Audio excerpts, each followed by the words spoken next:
Assalamualaikum warahmatullahi wabarakatuh. Hello guys, my name is Andi Hardina Priyatni and my friend Mahyuliana. We are group 1 class 11 MIPA SMA N1 Pulau 9. Today we will make just talking about Marabatuan Island.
What do you think about Marabatuan Island?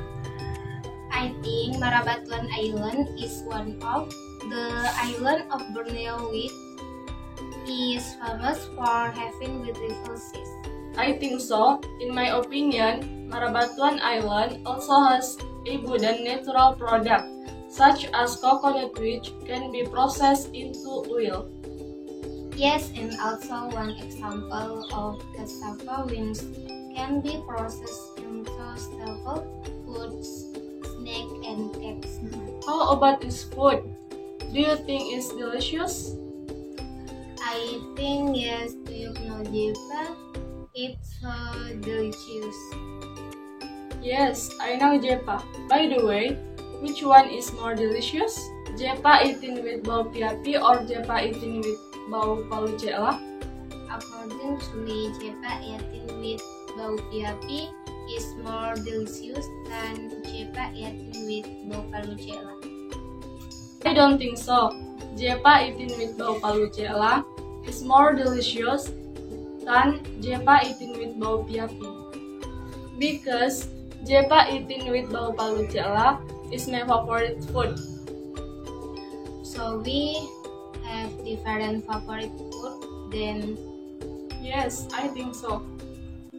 Sorry if there are some mistakes in my work. And thank you very much for your attention. Wassalamualaikum warahmatullahi wabarakatuh.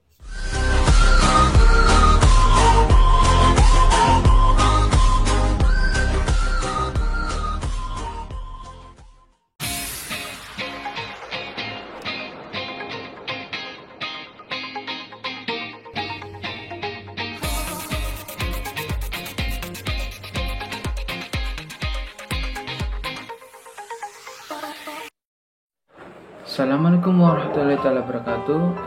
Perkenalkan, nama saya Muhammad Fadli dari kelas 11 MIA. Di sini saya akan menjelaskan mengenai titik berat pada benda.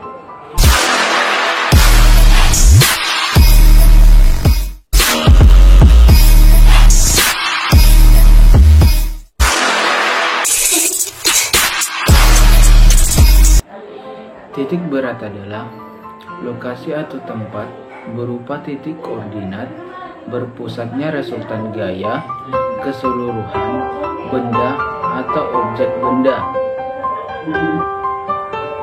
Kita dapat menemukan titik berat dalam atau sekitar objek itu sendiri seperti yang dijelaskan di atas. Tiap benda memiliki partikel sehingga selalu memiliki massa dan tekanan gaya gravitasi. Resultan gaya gravitasi pada benda dari setiap partikel penyusun bertumpu pada satu titik. Nah, Titik inilah yang bernama titik berat karena terpengaruh gaya gravitasi bumi. Nama lain dari titik berat adalah titik gravitasi. Inilah alasannya titik gravitasi memiliki bahasa Inggris yang bernama center of gravity. Itulah pusat gravitasi tersebut. Titik berat dibagi lagi menjadi dua, yaitu titik berat homogen serta titik berat heterogen. Titik berat homogen dibagi lagi menjadi tiga, yaitu titik berat benda dimensi satu dimensi, yang kedua titik berat benda dua dimensi, yang ketiga titik berat benda tiga dimensi. Pertama, titik berat benda homogen satu dimensi, yaitu karena bentuknya garis, maka titik berat dipengaruhi oleh besarnya ukuran panjang. Yang kedua, berat homogen dua dimensi, yaitu karena berbentuk area, maka titik berat dipengaruhi oleh besarnya luasan area. Yang ketiga, berat homogen tiga dimensi, yaitu karena berbentuk bangun ruang, maka titik berat dipengaruhi oleh besarnya ukuran volume. Contoh soalnya yaitu letak titik berat dari bangun bidang pada gambar di bawah dari sumbu X adalah, kita bisa lihat dari gambar yang di bawah, dan pilihan jawabannya ada 5, yaitu A 4,5 cm, B 4 cm, C 3,3 cm, D 3 cm, dan E 2 cm. Pembahasan penyelesaian soal. Bidang di atas dibagi menjadi dua, yaitu persegi panjang dan segitiga seperti gambar di bawah ini atau gambar yang di sampingnya. Luas persegi panjang A1 sama dengan 6.3 sama dengan 18. Titik berat X1 sama dengan 3,Y1 sama dengan 1,5.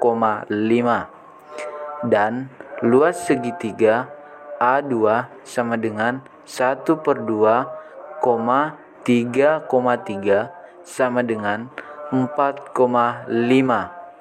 Titik berat X2 sama dengan segitiga A2 sama dengan 1/2, 3,3 sama dengan 4,5. Titik berat X2 sama dengan 4,5 dibagi Y2 sama dengan 4. Kemudian tentukan titik berat dari sumbu X dengan rumus di bawah ini atau di samping ini. X sama dengan X1 dikali A1 ditambah X2 dikali A2 dibagi A1 ditambah A2.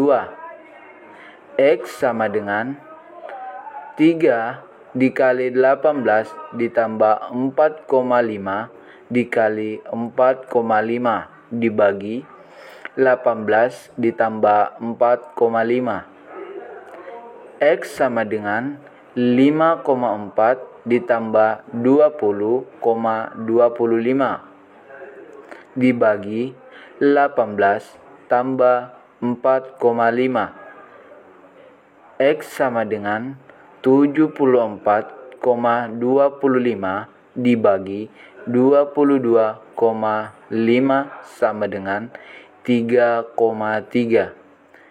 Jadi, jawaban yang benar atau tepat yaitu C, 3,3 cm.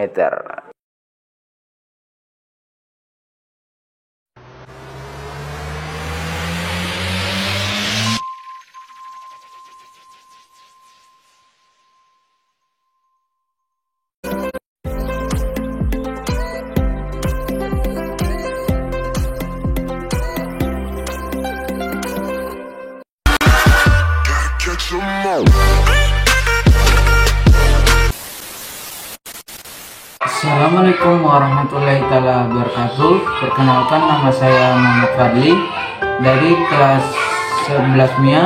Di sini saya akan membuat praktikum mengenai reaksi endoterem dan eksoterem. Pertama itu reaksi eksoterem. Di sini alatnya yaitu bahannya ada air biasa atau air putih. Yang kedua itu sabun rinso. Kemudian langkah yang selanjutnya itu kita campurkan antara air putih dengan sabun. Sabunnya itu 3 sendok. Campurkan dulu ya.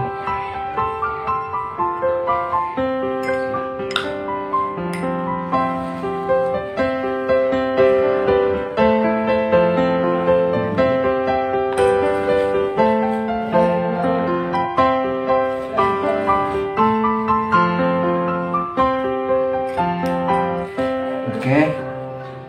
Setelah itu kalau sabun dan airnya udah tercampur, kemudian kita mengaduk sampai beberapa menit.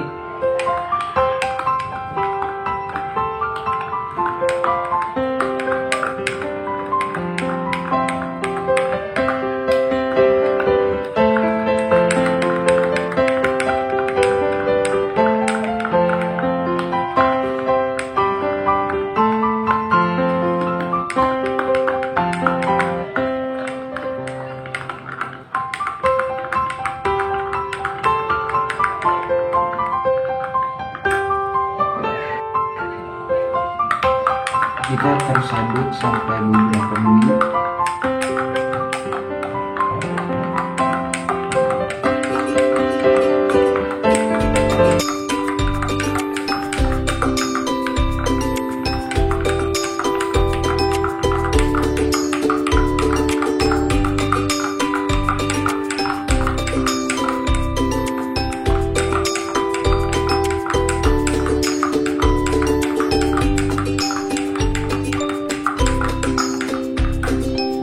Setelah beberapa menit ininya kita diamkan.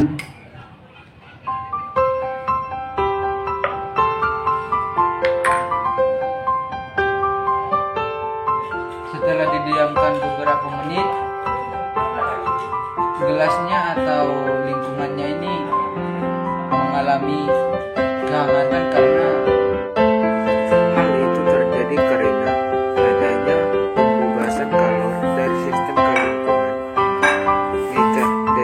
sebagai sistem dan wadah atau gelas sebagai lingkungan. Dibuktikan dengan menaikkan suhu pada wadah sehingga wadah terasa hangat. Yang kedua itu reaksi endoterem, yang dimana bahannya itu ada koin sejumlah 2, piring, lilin, korek api, dan air berwarna. Pertama-tama air berwarnanya kita masukkan ke piring yang sudah disiapkan. Yang kedua, koinnya kita masukkan ke air. Terus kita bakar lilinnya.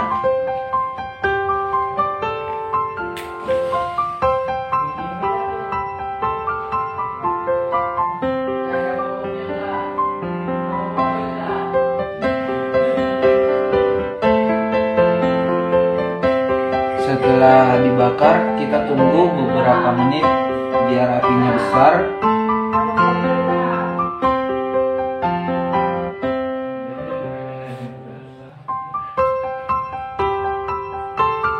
Setelah apinya udah membesar, kita tutup dengan gelas.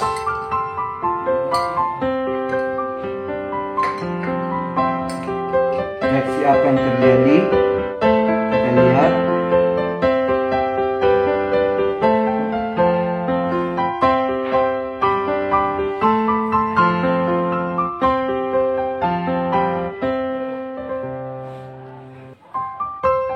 Setelah lilinnya kita tutupi dengan gelas tersebut, maka air yang di dalam piring tersebut terserap ke dalam atau ke atas, jadi kita bisa mengambil koinnya tanpa menyentuh air tersebut. Mengapa demikian? Air tersebut bisa terserap ke atas atau ke dalam gelas tersebut karena reaksi yang berlangsung yang menyerap atau membutuhkan kalor dari lingkungan ke sistem.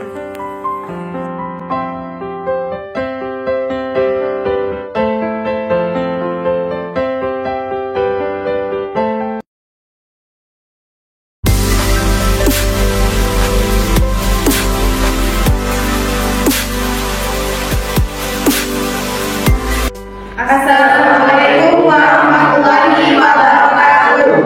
Kami dari SMA Negeri 1 Pulau 9, kelas 12 MIPA. Kami dari kelompok 1. Saya Dian Fadila, saya Desnita, Saya Lia Andriani, saya Afrita, Saya Rohana. Saya Nurdin. Di sini kami akan menjelaskan yaitu materi pertama, kuat medan listrik pada medan kontinu dan energi potensial listrik.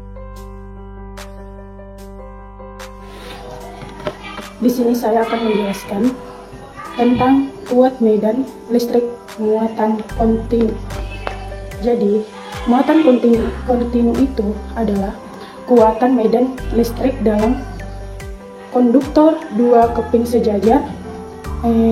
Misalnya, luas tipe-tipe keping kapasitor diberikan muatan berlawanan.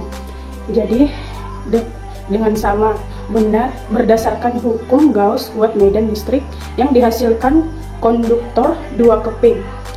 Listrik yang dihasilkan konduktor dua keping sejajar yang berada di udara sebesar, keterangannya adalah rapat muatan pelan dalam kurung C per M pangkat 2. Di muatan listrik dalam kurung C, A luas pelat dalam kurung M pangkat 2. Kuat medan listrik di luar keping sama dengan 0 karena tidak terdapat muatan listrik di luar keping. Selanjutnya, kuat medan listrik dalam konduktor pejal dan unit bola permuatan. Besar medan listrik dapat ditinjau dari 3 posisi, yaitu di luar bola di permukaan dan di dalam bola. Besar medan pada tiap-tiap posisi berbeda. Selanjutnya adalah energi potensial listrik, yaitu energi yang dimiliki oleh suatu muatan listrik di dalam medan listrik. Nah, persamaan usaha yang dilakukan muatan tersebut dapat ditulis sebagai berikut. Jadi, ini adalah rumus yang dipakai ketika menemukan soal energi potensial listrik. W adalah usaha daya tarik, I adalah potensial listrik, atau bisa menggunakan rumus ini, W usaha daya tarik, atau sama dengan selisih energi potensial sama dengan selisih potensial akhir dan potensial awal. Ini juga adalah rumus ketiga. Nah, langsung saja kita mengalih ke contoh. Diketahui muatan uji sama dengan 9 kilokalori, kita ubah menjadi 9 dikali 10 pangkat min 6 kolom. Diketahui muatan sumber yaitu 4 min kolom kita ubah menjadi 4 dikali 10 pangkat min 6 kolom. Dan K adalah ketetapan, R adalah jarak, yaitu sama dengan 10 pangkat min 1. Ditanyakan perubahan energi potensial. Penyelesaian kita menggunakan rumus kayak gini. Langsung saja kita masuk ke rumus. K adalah ketetapan, U adalah muatan uji, I adalah muatan sumber. Kita masukkan K adalah ketetapan dikali dengan muatan uji 9 dikali 10 pangkat min 6 dikali muatan sumber 4 dikali 10 pangkat min 6. Dan jarak sama dengan 10 pangkat min 1 dalam kurung pangkat 2. 9 kali 9 sama dengan 81 dengan dikali 10 pangkat min 3. Sisanya dikali 4 kali 10 pangkat min 6 dibagi dengan 10 pangkat min 2. 81 dikali 4 sama dengan 324 dengan 10 kali 10 pangkat min 3 dikali 10 pangkat min 6 sama dengan 10 pangkat min 3 dibagi 10 pangkat min 2. 324 dikali 10 pangkat min 3 dibagi 10 pangkat min 2 sama dengan 324 dikali 10 pangkat min 1. Jadi jawabannya adalah 32,4 Joule. Baiklah, di sini saya akan menjelaskan yaitu energi potensial pada muatan tersebut sebanding dengan jumlah aljabar dan energi potensial ketika dipengaruhi oleh medan listrik dari beberapa muatan. Rumusnya Ft sama dengan K dalam kurung Q1 per R1 ditambah Q2 per R2 dikurang Q3 per R3. Potensial listrik didefinisikan sebagai energi potensial persatuan muatan.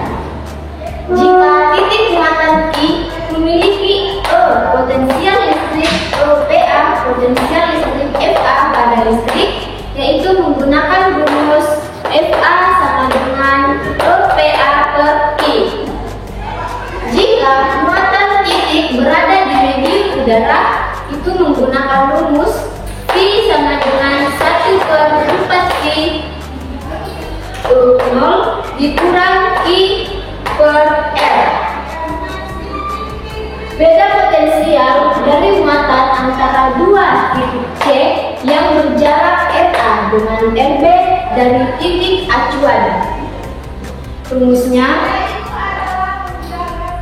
delta V sama dengan K I dalam kurung K per RB dikurang 1 per RA sama dengan 4 per 4 VE dalam kurung 1 per RB dikurang 1 per RA.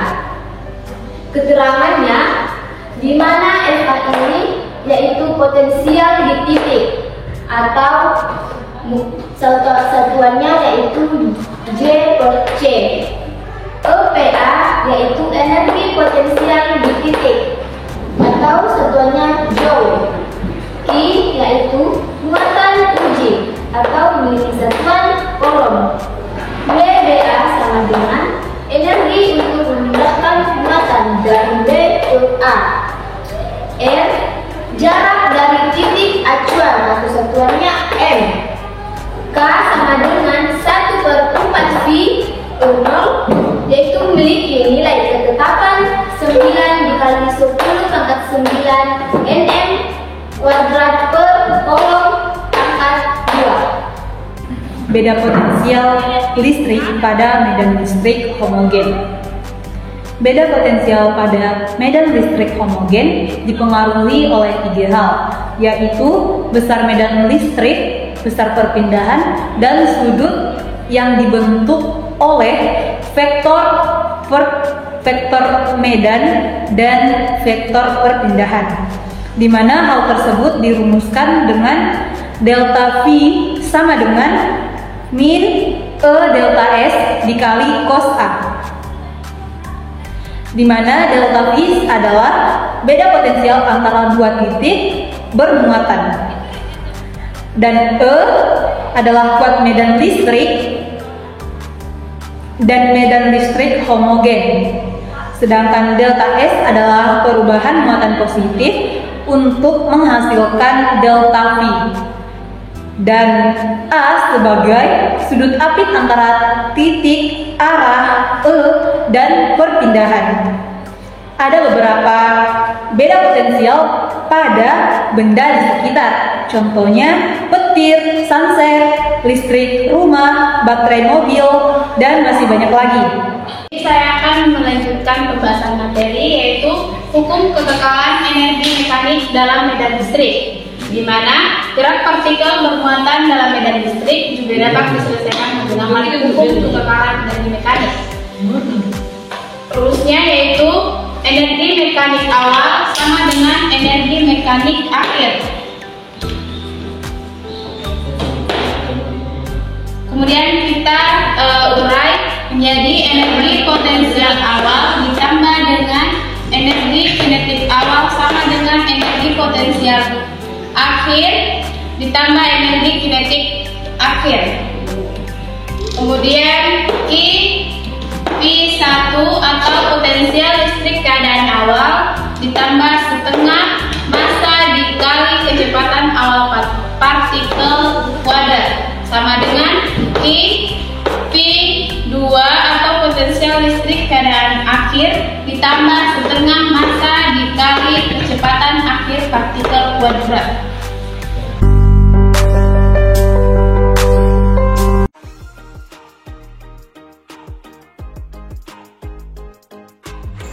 Bab pertama, pendahuluan. A. Latar belakang. Indonesia merupakan negara tropis yang memiliki banyak pulau dan merupakan negara produsen kelapa utama di dunia. Hampir di semua provinsi di Indonesia dijumpai tanaman kelapa yang pengusahanya berupa perkebunan rakyat. Hal ini merupakan peluang untuk pengembangan kelapa menjadi aneka produk yang bermanfaat. Pohon kelapa sangat bermanfaat bagi kehidupan manusia, karena hampir semua bagian kelapa dapat dimanfaatkan. Buah kelapa yang terdiri atas sabut, tempurung, daging buah, dan air kelapa tidak ada yang terbuang dan dapat dibuat untuk menghasilkan produk industri. Antara lain sabut kelapa dapat disebut besek, sapu, dan matris. Tempurung dapat dimanfaatkan untuk membuat karbon aktif dan kerajinan tangan. Dari batang kelapa dapat dihasilkan bahan-bahan bangunan, baik itu kerangka maupun untuk dinding serta atap. Daun kelapa dapat diambil lidinya yang dapat dipakai sebagai satu, serta barang-barang anyaman. Daging buah dapat dipakai sebagai bahan baku untuk parutan kering. Sedangkan air kelapa dapat dipakai untuk membuat cuka dan nata di koko. Santan adalah cairan yang diperoleh dengan melakukan pemerasan terhadap daging buah kelapa parutan. Santan merupakan bahan makanan yang dipergunakan untuk mengelola berbagai masakan yang mengandung daging, ikan, ayam, dan untuk pembuatan berbagai kue-kue, es krim, dan gula-gula. Selain itu, kelapa juga menghasilkan produk olahan yang populer belakangan ini, yaitu virgin coconut oil atau VCO, yang bermanfaat bagi kehidupan manusia. B. Rumusan masalah. Rumusan masalah dari laporan kami yaitu apakah ada pengaruh enzim papain dan enzim bromelin pada pembuatan VCO? C. Tujuan, yaitu untuk mengetahui pengaruh enzim bromelin dan untuk mengetahui pengaruh enzim papain. Nah, D. Yaitu manfaat. Manfaatnya adalah mengedukasi masyarakat untuk menggunakan enzim papain dan enzim bromelin dan mengedukasi masyarakat dalam pembuatan VCO. Selanjutnya, bab 2, tinjauan pustaka. A. Landasan teori. 1. VCO menurut Lani tahun 2012 VCO adalah minyak kelapa murni yang proses produksinya tidak melalui tahapan RBD. Menurut Shah, tahun 2005, VCO adalah minyak kelapa murni yang mempunyai khasiat ampuh sebagai penyembuh aneka penyakit. 2. Enzim papain. Menurut SHD tahun 2006, papain merupakan enzim proteolitik yang terkandung dalam tanaman-tanaman pepaya. Walaupun bermacam-macam bahan sintetik serta protis dari bakteri dan jamur, papain masih tetap populer dan dimanfaatkan dalam pengolahan bahan makanan atau minuman karena diyakini sebagai produk alami. 3. Enzim bromelin. Menurut Whitaker tahun 1991, nanas juga mengandung enzim bromelin, yaitu suatu enzim proteolitik yang dapat mengkatalisis reaksi hidrolisis dari protein teori. Menurut Supartono tahun 2004, enzim bromelin merupakan suatu enzim endopidis yang mempunyai gugus sulfhidryl. Bab selanjutnya, bab 3, metode kerja. Pertama, alat, ada baskom, lapisan, parut kelapa, gelas mineral ukuran 220 ml, botol vitamin C1000, sendok, gunting, pisau, isolasi bening, alat tulis, dan gelas plastik ukuran besar. Kemudian bahan ada 1 atau 2 buah kelapa, kemudian buah nanas, getah pepaya, dan 10 pembungkus es batu ukuran besar, serta pipet atau sedotan. Proses selanjutnya adalah proses pembuatan santan. Pertama, parut kelapa lalu simpan di wadah. Yang kedua, tambahkan air yang sudah dimasak sebanyak 3 gelas ukuran 220 ml. Yang ketiga, peras santan, lalu bagi 3 perasan tersebut, kemudian kita masukkan ke dalam kantong plastik, ikat kuat, kemudian kita beri label masing-masing kontrol, enzim papain, dan enzim bromelin. Selanjutnya kita ikat kuat, kemudian simpan di ruang terbuka, kemudian kita masukkan ke dalam gelas plastik, dan terakhir diamkan selama 15 jam. Tahap selanjutnya adalah proses pembuatan enzim papain. Santan yang kita beri label enzim papain, kita pisahkan antara air dengan krim. Krim santan kita pindahkan ke plastik lain, kemudian kita ambil getah pepaya, dapat dilihat pada gambar. Kemudian setelah itu kita campurkan ke dalam krim santan, lalu diaduk hingga merata. Kemudian kita ikat dengan kuat dengan membentuk seperti balon, lalu kita masukkan ke dalam gelas mineral, kemudian kita diamkan selama 24 jam. Dapat dilihat pada gambar. Selanjutnya adalah tahap pembuatan enzim bromelin. Pertama-tama kita ambil santan yang telah diberi label enzim bromelin, kita pisahkan antara air dengan krim santan. Kemudian krim santan kita pindahkan ke plastik lain. Lalu kita ambil nanas, potong kecil-kecil, dapat dilihat pada gambar. Kemudian kita blender, bisa juga dilihat pada gambar. Kemudian kita saring. Sini kita menyaring. Kemudian yang kita ambil adalah airnya atau ekstrak nanasnya. Setelah itu kita ekstrak nanas kita masukkan ke dalam krim santan. Lalu aduk hingga merata. Kemudian ikat dengan kuat dengan membentuk balon. Lalu kita masukkan ke dalam gelas ukuran besar atau gelas mineral. Lalu kita diamkan selama 24 jam. Bahannya dapat dilihat pada gambar di sana. Selanjutnya bab 4, hasil dan pembahasan. Hasil percobaan. Pembahasan yang pertama, kontrol. Kontrol bisa menghasilkan minyak walaupun tidak dicampurkan dengan enzim. Akan tetapi kontrol yang telah dicampurkan enzim lebih cepat proses reaksinya. Yang kedua, enzim bromelin. Hasil analisis pengaruh enzim bromelin terhadap VCO menunjukkan bahwa semakin tinggi penambahan enzim bromelin dalam krim santan, maka rendemen minyak yang dihasilkan semakin tinggi. Namun ketika melakukan percobaan, enzim bromelin yang dihasilkan sedikit karena pada saat didiamkan waktu tidak mencukupi, sedangkan waktu yang diperlukan sebenarnya sebanyak 12 jam. Yang ketiga, enzim papain. Hasil analisis pengaruh dosis enzim papain menunjukkan bahwa semakin tinggi penambahan enzim papain dalam krim santan, maka rendaman minyak yang dihasilkan semakin tinggi atau meningkat. Karena semakin tinggi enzim papain yang ditambahkan, maka akan semakin banyak ikatan peptida dalam protein santan yang menyelubungi minyak yang dapat dihidrolisis oleh enzim papain. Selanjutnya, bab 5, penutup, kesimpulan dan saran. A. Kesimpulan. Dari hasil percobaan dapat diketahui bahwa pengaruh enzim bromelin dan enzim papain dapat pada pembuatan visio dapat dilihat dari perubahan warna dan bau. Dan fungsi dari pembuatan enzim papain dan bromelin ialah mempercepat reaksi pada perubahan visio. B. Saran.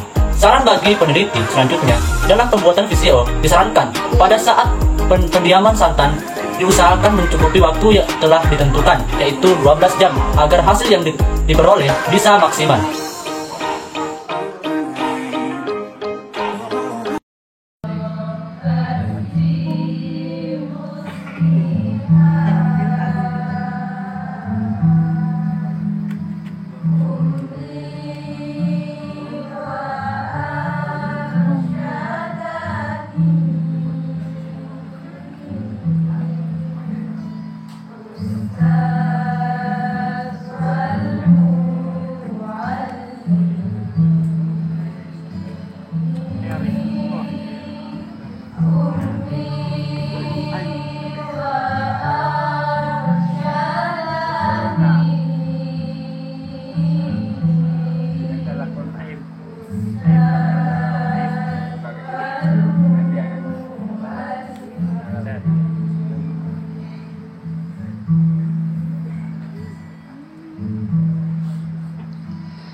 Terdiam sejenak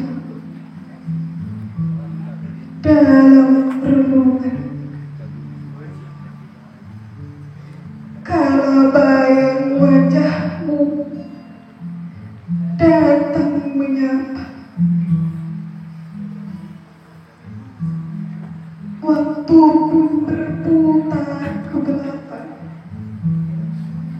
membuka memori kenangan kecilku.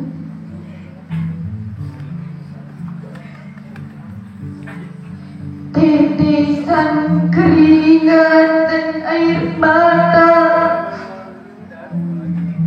berjuang melawan maut demi kehadiran sang buah hati. Mendengar tangisan bersamaku jadi kebahagiaan tak ternilai bagimu.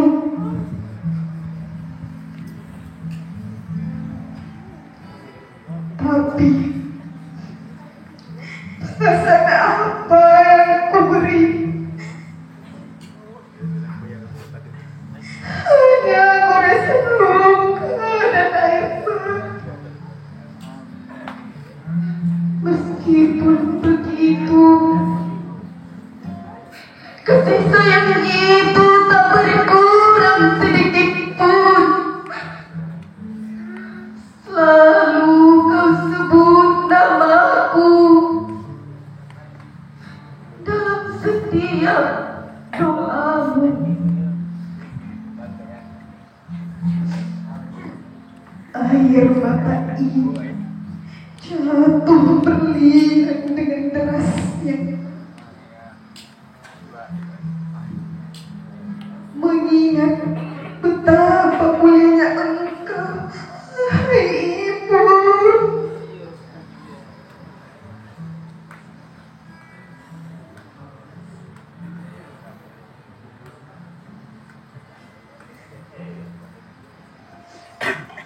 Pepatah berkata,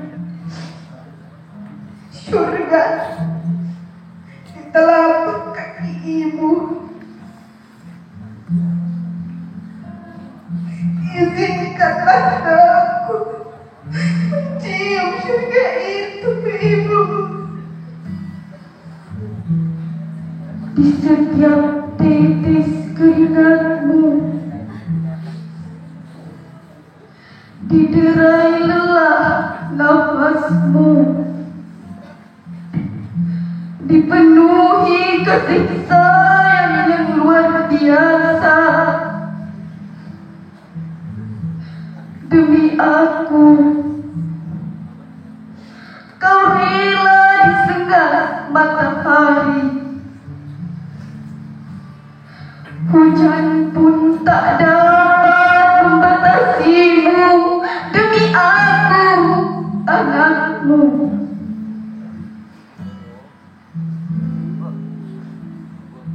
Di setiap doamu, kau haturkan segenap harapan.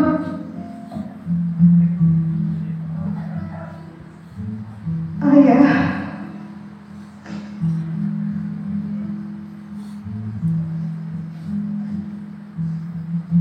ku jaga setiap nasihatmu di setiap nafasku, di relung hati yang akan ku hangatkan namamu, akan ku kobarkan semua impianmu hanya untuk menikmati senyummu di ufuk senjamu, ayah. Guru, dalam bingkai senyummu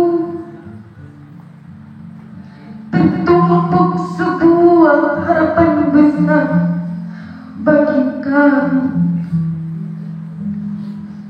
Dalam candamu terurai mutiara-mutiara indah.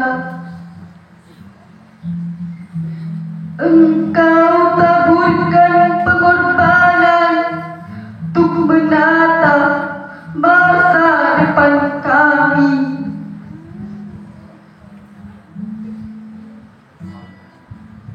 Guru, sungguh tak terjangkau tinggi kesabaranmu. Sungguh tak tergambar indah akhlakmu, dan sungguh tak terbalas semua jasamu. Hanya engkaulah pahlawan hakiki dalam hidup kami. Kaulah pelita untuk hati kami yang gelap. Namamu akan selalu ada di sanubari hati kami.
Assalamualaikum warahmatullahi wabarakatuh. We are from the Mood Group. My name is Sri Devi and my friend Sri Yuyun Wahyuni, Sofiul Widadi, Muhammad Rizal, and Suci. We will introduce about Marabatuan Island.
What do you think about Marabatuan? In my opinion, Marabatuan is a remote island that has very beautiful natural beauty. Does Marabatuan have special food? Of course, Marabatuan has some special food such as jepa, bau palucela, dan bau piapi. Is it a typical food? Does Marabatuan also have tourist attraction? Yes, Marabatuan also has tourist attraction such as Puncak, Pantai Biru. Does Marabatuan have its own culture? Marabatuan also has its own culture such as Papendretasi. What is the purpose of doing it Papendretasi? Because this activity has been carried out for generations by the Marabatuan community. I don't agree. In my opinion, doing this activity is to respect the nations of creatures that inhabit the oceans. I don't think so. I think by doing this activity to avoid all calamities and unwanted things. Thanks for watching. Wassalamualaikum warahmatullahi wabarakatuh. Bye bye.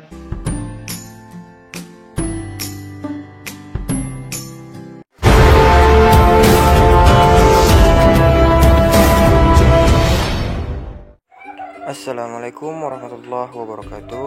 Perkenalkan, nama saya Muhammad Rizal dari kelas 11 MIA. Ingin menjelaskan apa itu suggestion dalam bahasa Inggris.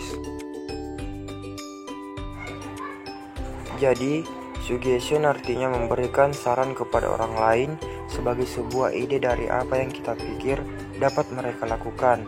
Tentunya dalam memberikan sebuah saran, kita harus memperhatikan bentuk kalimat yang kita utarakan agar lawan bicara dapat mengerti maksud kita.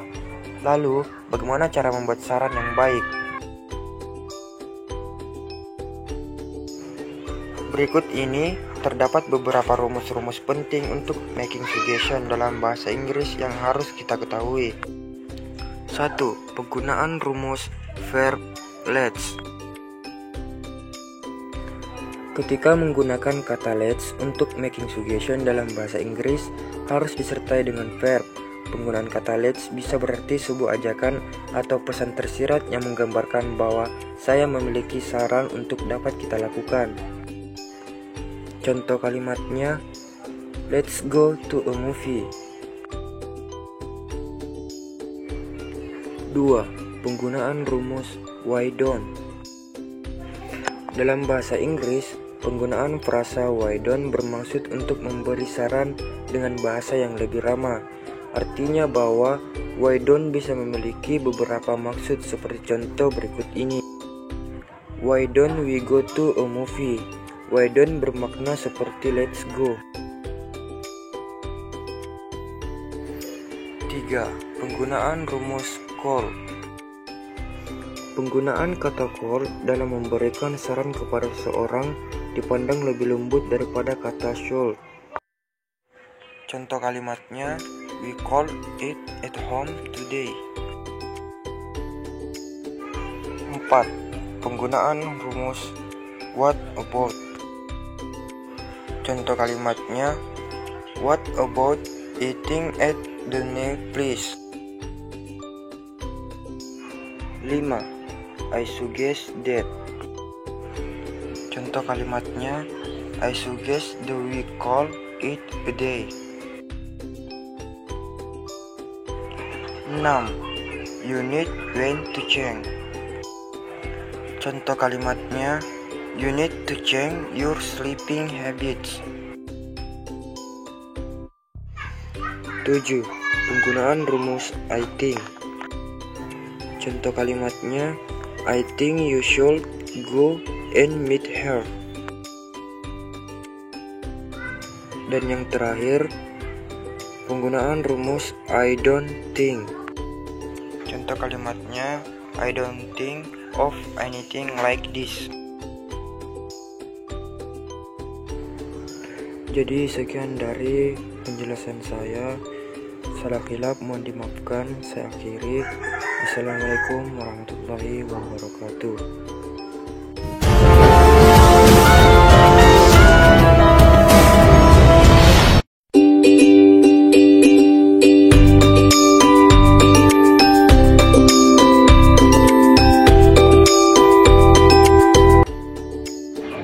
Assalamualaikum warahmatullahi wabarakatuh. Perkenalkan, nama saya Muhammad Rizal dari kelas 11 MIA. Di sini saya akan menjelaskan beberapa poin penting, yaitu pelajaran fisika dengan materi titik berat. Pertama, kita harus mengetahui dulu apa itu titik berat. Jadi, titik berat merupakan lokasi atau tempat berupa titik koordinat berpusatnya resultan gaya keseluruhan benda atau objek. Keseimbangan letak titik berat benda juga dapat dibagi menjadi macam-macam keseimbangan. Yang pertama adalah keseimbangan stabil, yaitu keseimbangan yang terjadi pada benda yang apabila dipengaruhi gaya akan kembali ke posisi semula. Gambar berikut menunjukkan sebuah bola yang tergantung bebas pada sebuah tali. Jika bola tersebut digerakkan atau diberi gaya, maka bola akan segera kembali ke posisi semula. Yang kedua adalah keseimbangan labil, yaitu keseimbangan yang terjadi pada benda yang apabila dipengaruhi gaya tidak kembali ke posisi semula. Gambar tersebut menunjukkan sebuah bola yang tergantung di antara tongkat. Jika benda tersebut diberi gaya, maka bola tidak akan kembali ke posisi semula. Yang ketiga adalah keseimbangan netral, yaitu keseimbangan yang terjadi pada benda yang apabila dipengaruhi gaya akan mengalami perubahan posisi. Gambar tersebut menunjukkan bahwa sebuah bola yang berada pada lantai mendatar, jika bola diberi gaya kemudian dihilangkan, maka bola akan bergerak diam pada posisi semula. Selanjutnya adalah jenis titik berat benda. Berdasarkan jenis penyusunnya, titik berat terbagi lagi menjadi dua, yaitu titik berat homogen dan titik berat heterogen, di mana untuk jenis titik berat homogen terbagi lagi menjadi tiga karena adanya perbedaan dimensi. Yang pertama, titik berat benda homogen satu dimensi. Karena berbentuk garis, maka titik berat dipengaruhi oleh besarnya ukuran panjang. Yang kedua, titik berat benda homogen dua dimensi. Karena berbentuk area, maka titik berat tersebut dipengaruhi oleh besarnya luasan area. Ketiga, titik berat benda homogen tiga dimensi. Karena berbentuk bangun ruang, maka titik beratnya dipengaruhi oleh besarnya ukuran volume. Selanjutnya adalah rumus titik berat. Ada rumus khusus untuk menentukan titik berat, diantaranya: pertama, rumus titik berat pada dimensi 1 atau garis. Dapat dilihat pada gambar berikut ini. Kedua, rumus titik berat pada benda dua dimensi. Dan yang terakhir, rumus titik berat benda tiga dimensi.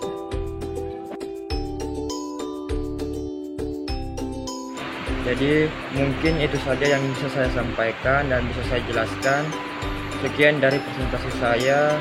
Salah khilaf mohon dimaafkan. Saya akhiri. Assalamualaikum warahmatullahi wabarakatuh.